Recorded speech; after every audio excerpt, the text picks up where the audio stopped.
देव्या यया ततमिदं जगदात्मशक्त्या निःशेषदेवगणशक्तिसमूहमूर्त्या तामम्बिकामखिलदेवमहर्षिपूज्यां भक्त्या नतः स्म विदधातु शुभानि सा नः। यस्याः प्रभावमतुलं भगवानन्तो ब्रह्मा हरश्च नहि वक्तुमलं बलं च सा चण्डिकाखिलजगत्परिपालनाय नाशाय च शुभभयस्य मतिं करोतु। या श्रीः स्वयं सुकृतिनां भवनिस्वलक्ष्मीः पापात्मनां कृतधियां हृदयेषु बुद्धिः श्रद्धा सतां कुलजनप्रभवस्य लज्जा तां त्वां नतः स्म परिपालय देवि विश्वम्।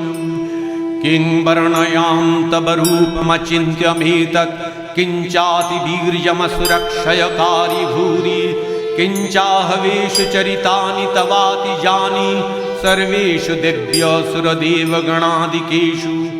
हेतुः समस्तजगतां त्रिगुणापि दोषैर्न ज्ञायसे हरिहरादिवीरप्यपारा सर्वाश्रयाखिलमिदं जगदंशभूतम् अव्याकृता हि परमा प्रकृतिस्तमाद्या यस्याः समस्तसुरता समुदीरणेन तृप्तिं प्रयाति सकलेषु मखेषु देवी स्वाहासि वै पितृगणस्य च तृप्तिहेतुरुच्चार्यसे तमत एव जनैः सदा च।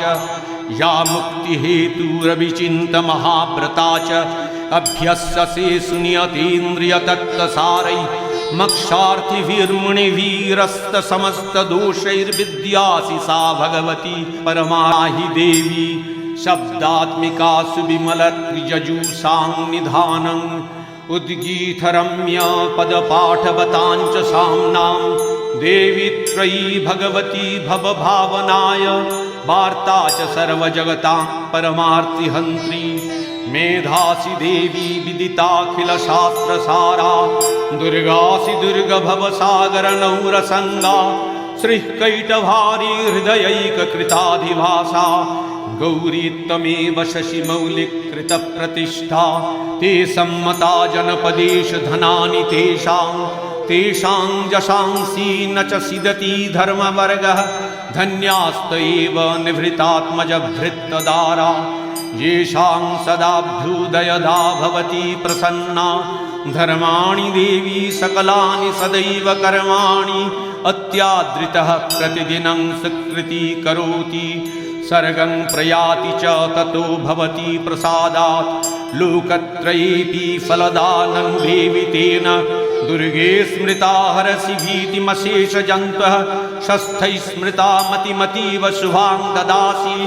दारिद्र्यदुःखभयहारिणी का तदन्ना सर्वोपकारकरणाय सदार्द्रचित्ता।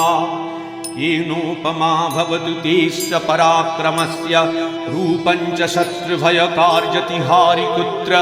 चित्ते कृपा समरनिष्ठुरता च दृष्ट्वा तज्येव देवी वरदे भुवनत्रयेऽपि। शूलेन पाहि नो देवी पाहि खड्गेन चाम्बिके घण्टासनेन नः पाहि चापज्जानिश्वनेन च प्राच्यां रक्ष प्रतीच्यां च चण्डिके रक्ष दक्षिणे ब्राह्मणेनात्मशूलस्य उत्तरस्यां तथेश्वरी। सौम्यानि यानि रूपाणि त्रैलोक्ये विचरन्ति ते यानि चात्यर्थघोराणि तैरक्षास्मांस्तथा भुवं खड्गशूलगदादीनि यानि चास्त्राणि तेऽम्बिके करपल्लवसङ्गिनी तैरस्मान् रक्ष सर्वतः। সুধী সজ্জনদের হৃদয় যিনি শুভবুদ্ধি কিনা শ্রদ্ধা, অর্থাৎ শ্রদ্ধাটা মানে কি?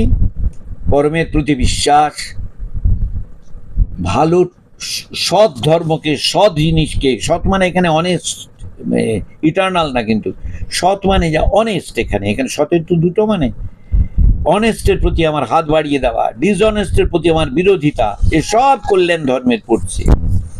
এই যে চলা, এই যে ভাবা, এটা দেবতারা দেবীকে বন্দনা করতে গিয়ে কেন শোনাচ্ছেন? তারা নিজেরা নিজেদের মধ্যে নিজেদের আবার ভাবাচ্ছেন যে যাকে পেয়ে আমরা পেলাম, আসলে ব্যাপারটা কি হলো, তার দ্বারা আমাদের কাছে চেতনার শোধন হচ্ছে, যে মহিষাসুরের দ্বারা আমরা এত তাড়িত ইত্যাদি, সেই মহিষাসুরের প্রকাশ আমার মায়ের বাইরে নয়। সুতরাং আমাদের এই জাগরণের উত্তরণের প্রথা বলবো না, উত্তরণের প্রক্রিয়ায় আমাদের এই জায়গাটা দিয়ে বেরিয়ে আসতে হয়েছে। সুতরাং এই যে প্রথম চরিত্রে মধুকৈটবের জায়গা, এটা আমাদের ব্যক্তি জীবনের জায়গা থেকে তাকাবার। যখন দ্বিতীয় চরিত্রে মহিষাসুরের জায়গা, এটা আমাদের ব্যক্তি জীবনের দিকে তাকাবার। তৃতীয়টা তো পরে বলবো, আগেরগুলো আমি অনেকবার বলেছি, সেই জন্য সেগুলো রিপিটেশন যাব না। শেষে সারমর্মে হয়তো তখন আরেকবার দরকার পড়লে বলতে পারি। প্রত্যেকটা কিন্তু আমাদের সঙ্গে রিলেট করতে পারার জায়গা আছে। ওরে বাবা, সব মন্ত্র, সব বড় বড় ব্যাপার, প্রণাম রাখি, তা নয়। একদম আমাদের নিজেদের বোধের আলোয় নিয়ে আসার, কাছের জিনিস করে, মা করে। মাহাত্ম্যর হাত্যটা তখন না, তখন শুধু মা। তিনি আমার নিজের জীবনের আসল জায়গায়, তিনিই আমার মধ্যে আছে। নতুন করে এলেন তা না, আমার মধ্যে তো ওই তো বলা, একটু আগে বলা, এর ঘরে অলক্ষ্মী, ওর ঘরে শ্রদ্ধা, ওর ঘরে লক্ষ্মী ইত্যাদি। আমার ঘরে তুমি জগন্মাতা, আমার ঘরে তুমি ইষ্ট, আমার ঘরে তুমি তারিণী, ত্রাণকর্ত্রী, এইভাবে বরণ করা। ওদের কাউকে কপি করতে হবে না। আমি আমার মতো করে আমার মাকে ডাকবো। আমি তাকে দুর্গা বলবো না, কালী বলবো না, লক্ষ্মী, যা ভেতরে আসছে বলবো। কিন্তু ওই যে কিভাবে নেব, চুপি চুপি বলার কথা, ওটাও মাই ঠিক করে দেন। মাই ঠিক করে দেন বললে মনে হয় তাহলে মা ঠিক করে দেবেন, যে ভাবতে পারে ওটা ঠিক। কিন্তু ওটা ক্যালাসলি যদি বলি, তাহলে তিনি দেখবেন ঠিক আছে, তার কাছে ওই ক্যালাস ভাবেই হয় ব্যাপারটা। এটা আবার একটা অন্য তত্ত্বের জায়গা থেকে আসছি বোঝাবার জন্য। আমি এক জায়গায় ঘুরে ফিরে আছি, এটা এত ইম্পর্টেন্ট বলে। ওয়াটার কোর্স বলে একটা কথা আছে, যে ভগবানের ব্রহ্মের ক্রিয়ার ব্যাপারটা হলো ওয়াটার কোর্স হয়ে। জল ঢেলে দিলে, জলকে আপনার বলে দেওয়ার দরকার নেই, ঠিক ঢালের জায়গা দিয়ে যাবে সেটা। এবার ওই জল ঢেলে দিয়ে জায়গাটাকে যদি আপনি ফটোগ্রাফিতে তুলে নেন, জলটা এরকম ভাবে পড়ে পড়ে পড়ে পড়ে পড়ে পড়ে পড়ে পড়ে পড়ে পড়ে নিচে পড়ে গেল। এবার ওইটাকে উল্টো করে এবার ছবিটা দেখুন, জলটা এবার ঠিক ওইভাবে উপরে উপরে উপরে পড়েছে। এইটাই হলো কথা, যে এইখানে যেমন জাগতিকভাবে জিনিসটা ঢালে যায়, তেমন চেতনার উত্তরণের ঠিক যে জায়গা দিয়ে ওঠার, সেখান দিয়ে ওঠে। জলের ঢালটা, জলটা গেলে আমরা তখন বুঝি এই জায়গায় ঢালটা এইরকম। ধরুন একটা জায়গায় আমাদের বানানো শান দিয়ে করা নয়, এবড়ো খেবড়ো, এবার জলটা একটু নীল রং দিয়ে দিলাম। এই যে জলটা গেল, আমি কিন্তু ওখানে দাগ দিয়ে বুঝতে পারবো, তার মানে এই জায়গায়, ওখানে কোনো ভুল পাবেন না, এক্স্যাক্টলি ওই জায়গায় ঢাল। আবার আরেক জায়গায় আরেক রকম হবে ঢাল। ঠিক তেমন প্রত্যেকের অন্তরে। এটাকে এবার উল্টো করে দেখলে কি দেখবো, জলটা যেন ওপরে উঠে, ওটাকে ঢাল না ভেবে ভাবুন, ওটার উত্তরণ গতি ওইভাবেই ঠিক। ঠিক তেমন আমাদের মধ্যে প্রত্যেকের নিজের নিজের জায়গায়, এই যে যারা শুনছেন, ধরুন 25 জন, 30 জন, যাই হোক, 40 জন, যাই হোক, প্রত্যেকের জায়গা দিয়ে মহামায়ার ইন্ডিভিজুয়ালি লীলা করছেন। কারোর সঙ্গে কারোর সর্বাংশী মিল হতে পারে না, কারণ প্রতিটির মধ্যে দিয়ে মায়ের ক্রিয়া। তাই এখানটায় বলতে গিয়ে যে বলে, সুধী সজ্জনদের হৃদয়ে যিনি শুভ বুদ্ধি কিনা শ্রদ্ধা, যিনি অন্যায়কারীদের মধ্যে নেই তা না, আছেন ওখানে ওই কুবুদ্ধির জায়গা দিয়ে। বাবারে, ভাবা যায় না। মানেটা কি? মানে তিনি নিরপেক্ষ শক্তি, যার ভেতরে যেভাবে ডাকা, তার ভেতরে তার ডাকাটা কিভাবে হচ্ছে, সেটাও সেই শক্তিটাই হচ্ছে। সেটা হচ্ছে এভলিউশনারি ট্র্যাকে যে যে জায়গায় আছে তার তার তার তার করে এইভাবে ওঠা। একই বাসে একসঙ্গে 25টা লোক যাচ্ছে, 25টা দশার চেতনার, নামছি এক জায়গায় গিয়ে, হয়তো উঠছি একই বাসে। তেমন আমাদের সমাজে সংসারে কারোর মধ্যে দৈবী ভাব, কারোর মধ্যে আসুরি ভাব, এইগুলো নিয়ে যাচ্ছি। সেই জন্য এখানে 3টে লাইনে ক্লাসিফিকেশনটা এত চমৎকার ভাবে এই জায়গায় করা।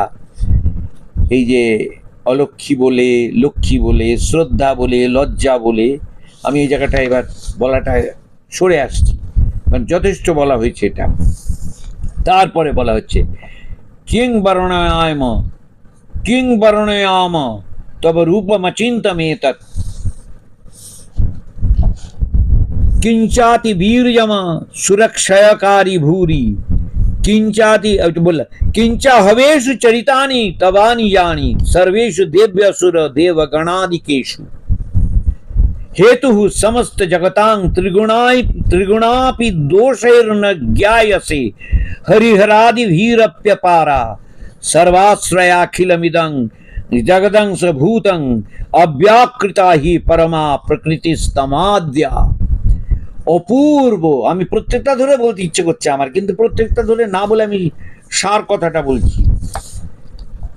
আদ্যা বলে তাকে, এই যে আমরা বলি আদ্যা মার পূজায়, আসলে এই আদ্যা, এই চণ্ডীকেই তাই আদ্যা বলা হচ্ছে। আদ্যা, হে দেবী, তোমার অমিত রূপ এবং অসুর বিনাশীর শক্তি মাহাত্ম্য বর্ণনা করতে ব্রহ্মর্ষিরাই অক্ষম।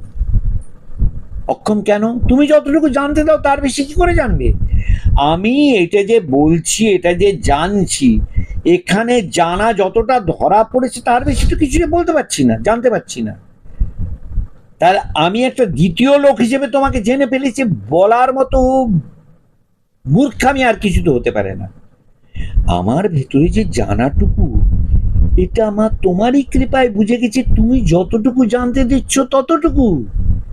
এই ব্রহ্মর্ষিরা যে জেনেছেন তোমাকে, সেটা যতটুকু তোমাকে দিয়েছে, তোমার টোটালি জানতে তারাও অক্ষম। কি অপূর্ব স্টেটমেন্ট, বুঝতে পারলেন? আমরা যে ভাবি ত্রিকালদর্শী ব্রহ্মর্ষি অমুকে, অনেক শাস্ত্রে পাবো, আমরা অর্থটাকে জানি না বলে ওরকম ভাবে কিন্তু সব জানে, সব লিমিটেড জানা। যাকে যতটুকু জানতে দেন জানি, তবে একটা বড় জানা, সেটা আনলিমিটেড। যা কিছু সব তোমার, जो कुछ है सो तू ही है, যা কিছু সব। এই জানার থেকে বড় জানা কিছু নেই। ঢেঁড়সটা কি করে তৈরি হয়েছে, টমেটোটা কি করে তৈরি হচ্ছে, তো জানা আমার উদ্ভিদ বিদ্যায় খুব ভালো, খুব জানলাম। সবই যে তোমার, এইটা জানাটা আমার কাছে ওর থেকেও বড়। আমি এবার ঢেঁড়স মানে আমি এখানে ব্যঙ্গ করে বলছি না, কিন্তু ঢেঁড়স কি আপেল কি টমেটো, প্রত্যেকটা নিজস্বতা আছে। এই নিজস্বতাটা কিরকম, এইটা জেনে আমার মন দেওয়া খুব প্রয়োজন। টমেটো ফলাতে গেলে, এঁচড় ফলাতে গেলে, ঢেঁড়স ফলাতে গেলে, কলা ফলাতে গেলে, কিন্তু সমস্তটাই তোমার। এইটি হলো এই আদ্যা প্রজ্ঞা। সেইটা থেকে তখন আমার যেটা জানলে ভালো, তুমি আমাকে জানা করিয়ে দেবে। কোত্থেকে কোথায় চলে গেলাম, বুঝতে পারলেন? অর্থাৎ এই ভেঙে ভেঙে যে ডাইভার্সিটিতে আমরা জানছি, সেই জানাটার মধ্যে যেটা, সেটাকে বলে অপরাবিদ্যা। আর সবই তোমার শক্তির প্রচারে, এটা হলো পরাবিদ্যা। এবারে পরাবিদ্যার আলোকে যখন আমি অপরাবিদ্যা দেখছি, তখন সেটা হয়ে যাচ্ছে দিব্যবিদ্যা। তখন পরাও না অপরা না, তোমার। এটা ম্যানুফ্যাকচার বাই এ কোম্পানি। ওটা জেনে আমি সেই কোম্পানির ইতিহাস, এই কলমটা ইত্যাদি জানতে পারি। আর যখন সমস্তটা, তখন আমি কি বলবো, যার মধ্যে যে এবিলিটি, যার মধ্যে যে বিকাশ, যার মধ্যে যে শুভ জায়গা, সেটা তোমার বলে থামতে পারবো না। যার মধ্যে এটার এবিলিটি নেই, যার মধ্যে এটা ফেলিওর দশা, যার মধ্যে এটার বিরুদ্ধতা, সেটাও তোমার। এই জ্ঞানটা আমার হয়েছে বলে তোমার কাছে প্রার্থনা। রুদ্র যত্তে দক্ষিণাং মুখাং তেন মাং পাহি নিত্যম। এখানে রুদ্র বলে বলা ওই মন্ত্রে, মা তোমার এই দাক্ষিণ্যপ্রদ মুখ দিয়ে আমাদের রক্ষা করো, তোমার কৃপার আশ্রয়ে আমাদের রাখো। আমাদের পক্ষে তোমার অলৌকিক কার্যাবলী ধারণা কেমন করে করা সম্ভব মা? সৃষ্টির আদি কারণ তুমি, সৃষ্টির লীলা বিস্তারে তুমি ত্রিগুণাত্মিকা হয়েও ত্রিগুণাতীতা। আবার সেই পুরনো কথায় আসতে হয়। এই পুরনো কথা তো পুরনো হয় না, সনাতনী। তিনটে গুণ তোমার মধ্যে, তুমি কিন্তু তিনটে গুণকে ছাড়িয়ে, একটু আমার এদিকে বলতে সুবিধে, ব্রহ্মা বিষ্ণু মহেশ্বর তোমার মধ্যে, তুমি কিন্তু ব্রহ্মা বিষ্ণু মহেশ্বরকে ছাড়িয়ে। আমরা মধুকৈটবে দেখেছি, ব্রহ্মা অবাক, সৃষ্টিকর্তা হিসেবে আমাকে সৃষ্টি করে, এদিকে দুটো সৃষ্টি হয়ে গেছে। মধুকৈট বুঝে গেলেন ব্রহ্মা। মানে আমি ঘটনাক্রমে বলছি, ঘটনার যে ক্রম, যে আমি সৃষ্টিকর্তা, আমাকে এটা দেওয়া হয়েছে সৃষ্টিকর্তা, আর আমার বাইরে সৃষ্টির ব্যাপার আছে। আমিও যা সৃষ্টি, তিনি তো সৃষ্টি সবসময় করতে পারেন। বিষ্ণু দেখলেন আমি যে পালন কর্তা, আমি পালন করছি, কিন্তু আমাকেও পালন করছেন আরেকজন লয়কর্তা। তারটা এখানে বিবরণে পাই না, পরে শুম্ভ নিশুম্ভে পাবো। মানে অদ্ভুত একটা জায়গায় পৌঁছে দেওয়া আছে যে প্রতিটি স্তরে আমরা যেমন সেই স্তর অনুযায়ী সেটার বিকাশকে মেনে নেব। কলমকে কলমই বলবো, পেন্সিলকে পেন্সিলই বলবো, হ্যাঁ, কাঁচিকে কাঁচি বলবো, সুতোকে সুতোই বলবো, ভেতরে জানবো সমস্ত হলো একের প্রকাশ। এটাকে বলে অদ্বৈত স্থিতিতে স্বগত ভেদে দেখা। স্বগত ভেদটা কিন্তু বড় কথা না, অদ্বৈত স্থিতিটাই বড় কথা, কিন্তু দেখাটা স্বগত ভেদে প্র্যাকটিক্যালি। শঙ্করাচার্য বলেছেন বোধে অদ্বৈত, ক্রিয়ায় অদ্বৈত নৈব নৈব চ। ক্রিয়ায় যেখানটায় যেটা করলে ভালো। মা বলছেন, সারদা মা, এক হতে থাকবে, কিন্তু যখন যেমন তখন তেমন, যেখানে যেমন সেখানে তেমন, যার কাছে যেমন তার কাছে তেমন। অপরচুনিস্ট হয়ে না, কিন্তু কল্যাণ ধর্মী হয়ে। আমরা অনেককে দেখি যখন যেমন তখন তেমন, যেখানে যেমন সেখানে তেমন, যার কাছে যেমন তার কাছে তেমন। এক্ষুনি আমি 21টা 22টা নাম বলে দিতে পারবো আগের যুগের এবং এই যুগের, কিন্তু আমার সেটা উদ্দেশ্য না। এই যখন যেমন তখন তেমন, যেখানে যেমন সেখানে তেমনটা বলা হচ্ছে কল্যাণ দৃষ্টিতে। যখন যেমন তেমন সেখানে তুমি লাট্টুর মতো ঘুরবে যেমন খুশি, তা না। প্রত্যেকটা জায়গায় কল্যাণ দৃষ্টিতে, যেখানে যা করলে তাই ভালো। মায়ের কাছে তাই বলা হচ্ছে যে তুমি সৃষ্টি লীলা বিস্তারে 3 গুণের মালিক তুমি, 3 গুণ তোমার থেকে সৃজিত, আবার 3 গুণের অতীতও তুমি আছো। এখানে একটা অন্য কথা আসি, যেটা চণ্ডীতে বলা নেই কিন্তু ভেতরে ঢোকানো। গায়ত্রী মন্ত্রে আমাদের ওম ভূর ভুবস্বঃ তৎসবিতুর্বরেণ্যম ভর্গো দেবস্য ধীমহি ধিয়ো ইয়ো নঃ প্রচোদয়াৎ। ওম, এই যে ভূর ভুবস্ব, এটা 3 রকম মানে করা। একটা হলো জড়লোক, একটা হলো প্রাণময় লোক, একটা হলো মনোময় লোক। এই 3টে যার পরিচালনা, তার জ্যোতিকে আমি ধ্যান করি, অর্থাৎ তার জ্যোতি মানে হলো তার কল্যাণ শক্তিকে ধ্যান করি। আর তিনি তো সবই, তার আবার আলাদা করে একটা জ্যোতি বলে খানিকটা কেটে নিচ্ছে কি, অর্থাৎ তার বোধের আলোয় আমার যে উদ্ভাসিত বিবেক বোধ, চেতনা, সেই চেতনার জাগরণের জন্য আমি ধ্যান করছি। সব তো তুমি আছোই, আবার ধ্যান করবো কাকে? এটাও তুমি, ওটাও তুমি, সেটাও তুমি। এটা তুমি কে তুমি বলে ধ্যান। সবের অন্তরালে যে এক তুমি আছো, সেই তুমি বলে তোমাকে ধ্যান। এটা ডাইভার্সিটিকে ধ্যান না, ইউনিটিকে ধ্যান ডাইভার্সিটির মধ্য দিয়ে। সৃষ্টি লীলা বিস্তারে তুমি ত্রিগুণান্বিতা হয়েও নিজে কিন্তু গুণাতীতা। মন বুদ্ধির অগম্যা বলে, অগম্যা মানে মন বুদ্ধি দ্বারা তোমাকে ধরা যায় না। কারণ আমাদের তো প্র্যাকটিক্যাল জায়গায় আমাদের ধরতে গেলে কি আছে, মন দিয়ে ধরি সংকল্প বিকল্পাত্মক করে, এটা থেকে এটা আমার পছন্দ। বুদ্ধির দ্বারা করে এটাকে পেতে হলে আমার এইভাবে অ্যানালিসিস করে, এইভাবে কায়দা করে পাবো। বুদ্ধির প্রয়োগ, হৃদয়ের প্রয়োগ হলো এটা আমার খুব পছন্দের, খুব ভালোবেসে আমার কাছে আপন করে রাখবো। প্রাণের বোধের ক্রিয়াটা, এটাকে ব্যবহার করতে হলে আমার এই শক্তি চাই, দুর্দম চাই, সেটাকে প্রপারলি ব্যবহার করতে হবে। একটা জিনিসের কথা ভাবাই হচ্ছে না, সেটা হলো বিবেক। বিবেকের জায়গাটা হলো এটাকে কিভাবে ব্যবহার করবে, সেটা যেন ভুলভাবে প্রয়োগ না হয়, সেটা যেন প্রপারলি ব্যবহার। মা বলছেন, সারদা মা, ঝাঁটাটিকেও যত্ন করে রেখো, ওর দ্বারা তুমি পরিষ্কার কর। ঝাঁটা একজন ঘরে ছুঁড়ে দিয়েছিল, ওটাকে যত্ন করে রাখো, কত উপকারে আসে তোমার। কি সূক্ষ্ম দেখুন বিবেক। শুনলে মনে হয় এটা ঘরের কথা, একটা ডোমেস্টিক সাধারণ কথা। এই হলো বিবেক বোধের সূক্ষ্মতম প্রয়োগের একটা জায়গা, যে ওটির ক্ষেত্রেও যেন আমার অনৈতিক কোনো আচরণ না হয়। এই হলো দেখা, এই হলো দর্শন। দর্শন মানে বেদান্ত, তন্ত্র, সাংখ্য, বৈশেষিক না, এই হলো দর্শন। তুমি আছো, আমি আছি, আমি তোমারই প্রকাশ, তোমারই দ্বারা সৃষ্ট, তোমারই দ্বারা চালিত। এই বোধে আমাকে স্থির করো, আমাকে চলাও। আমি না বললে তুমি চলাবে না, চলাবে। আমাকে চলাও বোধটা আমার মধ্যে আসছে, আমার অভাব বোধে ওইটা আসছে, তাই আমি আমার অভাববোধটা জানাচ্ছি, আমি চলতে পারছি না। আমি চা খেতে খেতে আমাকে চা দাও বলতে পারি না, তারপরে নেই বলে সেটা আমার ভেতরে আরতিটা উঠলেই তখন তোমার কাছ থেকে ওটা পেতে পারি।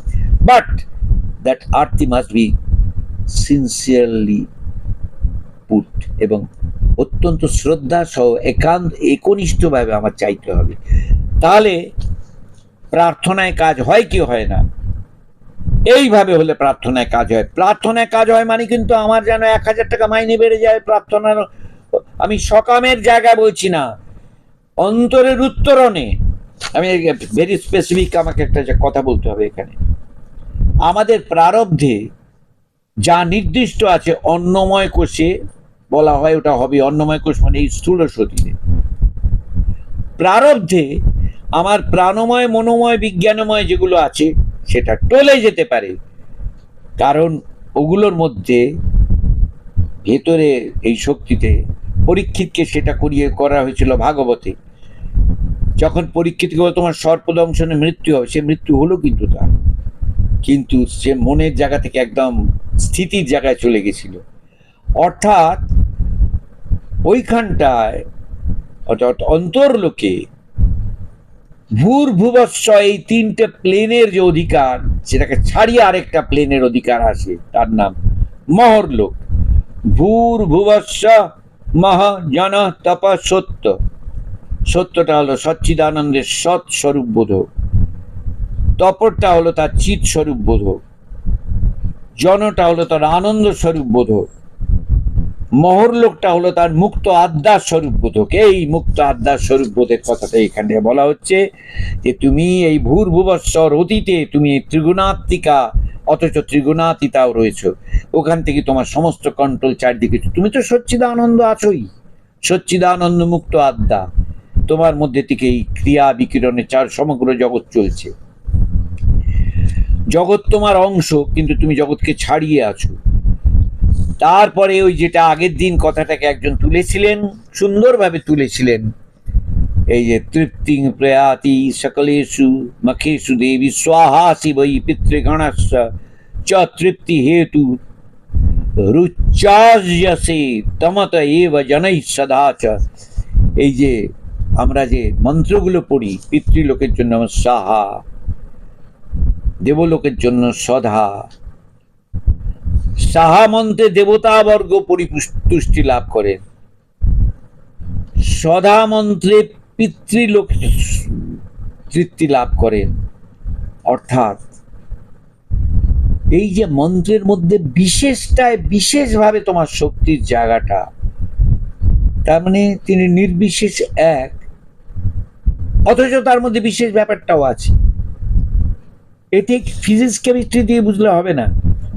অর্থাৎ নির্বিশেষটা সবের আধার। এই ধরুন আমি এটাকে একটা মনে করুন বল, আমি একটা বল দিয়ে দেখাচ্ছি। এই যে এটা একটা মনে করুন বল, এই যে বলটা, এটা অনেক কিছু আছে। এবার এই বলটা ছোট হতে হতে হতে একটা বিন্দুতে যদি চলে যায়, আর যে যা কিছু আছে সেগুলো কিন্তু আর কিছু নেই, কিন্তু যেই এটা পুরো বেড়ে উঠলে সব আছে। তাহলে এই যে নেই আর আছে, এই জায়গাটা কি বলবো, অব্যক্ত, এক বোধে কিচ্ছু নেই। আর যেই ডাইভার্সিটির বোধে তখন সব আছে, ইউনিটির বোধে কিচ্ছু নেই। ইউনিটিও নেই, কারণ ইউনিটি বোধ করবে কে? সেও তো নেই, ইউনিটিটাই আছে। তাহলে ইউনিটিকে বোধ করছে, ইউনিটিকে বোধ করছে, একককে বোধ করছে। আপনি যদি বলেন একককে বোধ করছি, তাহলে তো আপনি দ্বিতীয় রয়ে গেলেন, তাহলে ওটা পিওর একক বোধ নয়। আপনি যদি বলেন আমি একক বোধ করছি, তাহলে বলছেন কি করে? আপনি একক বোধ মানে অব্যক্ত। যেই বক্ত তখন এই ত্রিগুণাত্মিকা জগৎ রূপ, ব্রহ্মা বিষ্ণু মহেশ্বর মহিষাসুর, আমরা শ্রোতারা, সমস্ত কিছু তখন এসে পড়ছে। এই জন্য বলছেন তুমি একক অদ্বিতীয়া। কিন্তু এর মধ্যে যে পিতৃকুল আমরা মনে করি এরা চলে যাচ্ছেন, এরা পরজন্মে যাবেন, এদের মধ্যে এরা আমাদের দ্বারা শ্রাদ্ধ কর্মে খুশি হন, যে মন্ত্রে এদের প্রয়োগ করা হয় সেই সদা মন্ত্র, সেটাও তুমি। অর্থাৎ এই যে খাঁজে খাঁজে উত্তরণের ব্যাপার, আস্বাদনের ব্যাপার, লীলাগত ক্রিয়ার ব্যাপার, এগুলো তুমি। একটা প্রশ্ন আসে, সবই তুমি বলে এক লাইনে শেষ করে দেওয়া যায় তো? সবই তুমি, তারপরে এত বলার কি দরকার? তার কারণ প্রত্যেকে নিজের নিজের ক্ষেত্রে, আমরা যারা আছি শুনছি বলছি, সে যুগের দেবতারাও, প্রত্যেকের চেতনার লেয়ারটা আলাদা। যদি যে দশায় আছি, যার কাছে যেমন আছে, এগুলোকে নিয়ে একটু রোমন্থন করা হয়, তাহলে কি হয়, নাড়াচাড়া হয়ে আমাদের ভেতরে জপক্রিয়ার মতো ভাবনা ক্রিয়া আমাদের পরিশোধিত করে। সেই জন্য স্তোত্রগুলোর মাহাত্ম্য এত। এই যে ইয়া দেবী সর্বভূতেষু বিষ্ণুমায়েতি শব্দিতা, নমস্তস্যৈ নমস্তস্যৈ নমস্তস্যৈ নমো নমঃ। এটা এমনি, ইয়া দেবী সর্বভূতেষু বিষ্ণুমায়েতি শব্দিতা, নমস্তস্যৈ নমস্তস্যৈ নমস্তস্যৈ নমো নমঃ। এটা হবে না, এটা একটা একাডেমিক বলা হলো। যেই মন্ত্র ধ্বনিত করা, ভেতরে একটা আলোড়ন এসে যাবার ব্যাপার। ত্বং স্বাহা ত্বং সদা ত্বং হি বষটকার সদাত্মিকা। মন্ত্রধ্বনির মধ্যে দিয়ে আমাদের মধ্যে যে লেয়ার গুলো আছে, কারণ সৃষ্টির মধ্যে একের মধ্যে তো অনন্ত লেয়ার, যার যেটা লাগার গিয়ে সেখানটা তখন নাড়াচাড়াটা দিয়ে দেওয়া। এই জন্য মন্ত্রধ্বনিটা, এই জন্য এই স্তোত্রগুলোর বিশেষভাবে দেখার আমাদের। আচ্ছা, আমি আজ সময়টা চলে যাচ্ছে, আসলে এটা এত আদরের বিষয়, এত শ্রদ্ধার বিষয়, এত মনে হয় যেন এটা যত নিষ্কাশন করে, যত নিয়ে নিষ্কাশনে আবার পরিষ্কারের কথা আছে, নিষ্কাশন বলবো না, যতটা নির্যাস নিয়ে আমাদের মধ্যে আমরা পারস্পরিকভাবে আস্বাদন করতে পারি। কার কতটা আগ্রহ, কতটা ভালো লাগা, সেটা যার তার ব্যাপার। আমাকে ক্ষমা করে নেবেন, আমার ভালো লাগার জন্য আমি যদি আপনাদের চাপ দিয়ে থাকি, কিছু মনে করবেন না। কিন্তু আসলে আমার এইগুলো বলতে গিয়ে একটা আলাদা বোধের জায়গায় চলে যায়, তো সেই জন্য বলছি। যারা ইন্দ্রিয়জয়ী হয়েছেন, পরব্রহ্মকে জানাই একমাত্র কর্তব্য বলে যারা জীবনকে নির্ধারণ করেছেন, সেই রাগ দেশ ইত্যাদি শূন্য মোক্ষার্থীগণ যাকে উপাসনা করে থাকেন, সেও তুমি। এই একটু আগে যেগুলো বললাম, সকাম উপাসনায় ঘরে লক্ষ্মী, যে তারা সংসারটাকে সুন্দর করে চালাতে চান, যারা জীবনে এগোতে চান শ্রদ্ধা নিয়ে, শুভ বুদ্ধি নিয়ে, কার্যে, ব্যবসায়, কর্মজীবনে, তাদের কাছে কি? অর্থাৎ ধর্ম, অর্থ, কাম, মোক্ষ, চার যে শ্রেণী, নৈতিকভাবে নিজেকে গড়ে তুলতে চান, এক একটা পরীক্ষা দিয়ে, এক একটা জিনিস দিয়ে নিজেকে এক একটা স্টেপ পেরিয়ে নিজেকে প্রতিষ্ঠিত করতে চান, যারা জীবিকার মধ্যে গিয়ে নিজের জায়গায়, এক উত্তরণের জায়গায় যেতে চান, একটা হলো শিক্ষা লাভে, বিবেকের ধর্মে। ধর্ম বলতে আমি বলি বিবেকের ধর্ম, আমি বলি না, মূল ধর্মটা হলো বিবেকের ধর্ম। সেটাই হলো ধর্ম, অর্থ, কামের মোক্ষের ধর্ম। ধর্ম মানে পূজা অর্চনা, কিন্তু বিবেকের ধর্মে প্রতিষ্ঠাই হলো ধর্ম। আর অর্থ হলো সেই প্রতিষ্ঠিত বিবেক নিয়ে জীবিকা কর্মে ঢোকা। কাম হলো ওই জীবিকা কর্মে ঢুকে, কাম মানে সেক্স না, কিন্তু আমার যে কামনাগুলো নিজের মধ্যে আছে, চাহিদাগুলো পূরণ, অভাববোধ পূরণে, সেগুলোকে ওই ধর্মবোধকে পাথেয় করে আমার জীবিকায় যে অর্থ মানে এখানে টাকাও বটে, সামর্থ্যও বটে, নিয়ে আমি এখানে তখন আমার কামনা পূরণ করব। এইবার বলছেন এর পরের স্তরে যারা, অর্থাৎ যারা এবার জিজ্ঞাসু, যারা আর্ত কিংবা অর্থার্থী না, যারা আর কিছু চাইছে না, যারা চাইছে আলোকিত চেতনায় জাগ্রত হতে, আনফোল্ডেড হতে, মৌলিক আত্মবোধে জাগতে। মোক্ষ মানে মৌলিক আত্মবোধে জাগরণ। সেই মোক্ষার্থীগণ তোমাকেই উপাসনা করেন, কারণ তুমি, প্রথম কথা হলো তং পরা প্রকৃতি সাক্ষাৎ ব্রহ্মণ পরমাত্মন, তুমি সাক্ষাৎ ব্রহ্ম পরমাত্মা, আবার তুমি পরা প্রকৃতি। অর্থাৎ স্ট্যাটিক অ্যাসপেক্টে যে শান্তম শিবম অদ্বৈতম, ওটাও তুমি। শিব মানে মহাদেব না, কিন্তু মানে দ্বন্দ্বাতীত চেতনা, যে নিস্তরঙ্গ সিনেমার স্ক্রিনের মতো, ওটাও তুমি, ওটাও তোমার ইটারনালি স্ট্যাটিক অ্যাসপেক্ট। আর এর ওপর তোমার, এটা হলো স্বরূপবোধ, আর এর মধ্যে তোমার নিত্য স্বভাবের খেলা চলছে। স্বাভাবিক জ্ঞান বল ক্রিয়াচ, স্বভাবের খেলা চলছে, নিত্যা গতিশীলারু। এই দুটো দুটো আলাদা না, একেরই দুটো আসপেক্ট। এই যারা জগতে ভালো চাকরি করব, ভালো শিক্ষা লাভ করব, এরা ডায়নামিক আসপেক্টের এই সাধনায় রয়েছেন। এর মধ্যে আর্ত আছে, নর্থার্থী আছেন, সকাম উপাসক আছে, সবাই ঠিক। আর মুখ্যার্থী যারা, তারা চাইছেন স্ট্যাটিক আসপেক্টে জাগ্রত হতে, তাদেরও উপাসনা তোমাকেই করছেন প্রকারান্তরে। কেন? স্ট্যাটিক আসপেক্টকে না, ডায়নামিক আসপেক্টকে। যে তোমার এই যে প্রতিবন্ধকতা রূপ, চারপাশের রূপগুলো, আমার ভালো লাগা, আমার প্রতিষ্ঠা, আমাকে লোকে মান্যতা দেয়, এগুলো তো আমার প্রতিবন্ধক। আমায় এমন একটা জায়গায়, আমি একটা বিরাট বড় পদে আছি ধরুন, আমি এমন একটা মান্যতার জায়গা আছে, আমি ধ্যান করতে গেলে ওই মান্যতার জায়গাটাকে আমি ভেঙে ঢুকতে পারছি না। আমার ওই মান্যতার আইডেন্টিটি আমার কাছে একটা প্রতিবন্ধক। আমরা ঈশোপনিষদে যখন আলোচনা হবে তাতে পাবো, ওটাকে বলা হচ্ছে সোনার পাত্র। সব পেরিয়ে গেছি, আমি একটা পারফেক্ট বিং মনে করছি, একটা বিরাট বড় বাধা আমার সামনে, গোল্ডেন সোনার পাত্র, হিরণময় পাত্র। আমি এই উপাধি রহিত জায়গায় আমার যাওয়ার জন্য তোমার কৃপা ছাড়া হবে না। কারণ উপাধির সহিত যে প্রকাশ সেটাও তোমার, আর উপাধির সহিত যে ভেঙে উপাধি রহিত আত্মচেতনার জায়গাটাও তোমার। তুমি যদি তোমার জায়গায় এই উপাধি সহিতের জায়গাকে সরিয়ে উপাধি রহিতের জায়গা না দেখাও, কে পাবে? সুতরাং ওটাও তারা তোমাকেই উপাসনা করছে। উপাধি রহিত জায়গাটায় উপাসনা করার কিছু নেই, ওটা তো আছি আমি। আমার মধ্যে উপাধির ওই জায়গাটাকে খুলে দেওয়ার জন্য আমার উপাসনা। যার হাতে উপাধিগুলো তাঁরকে, আমাকে তুমি সেই জায়গাটা খুলে দাও, কারণ তুমি তো ওটাও। সেই ব্রহ্মবিদ্যার স্বরূপিনী ভগবতীও তুমি, আবার শব্দ ব্রহ্ম স্বরূপিনী তুমি। এই যে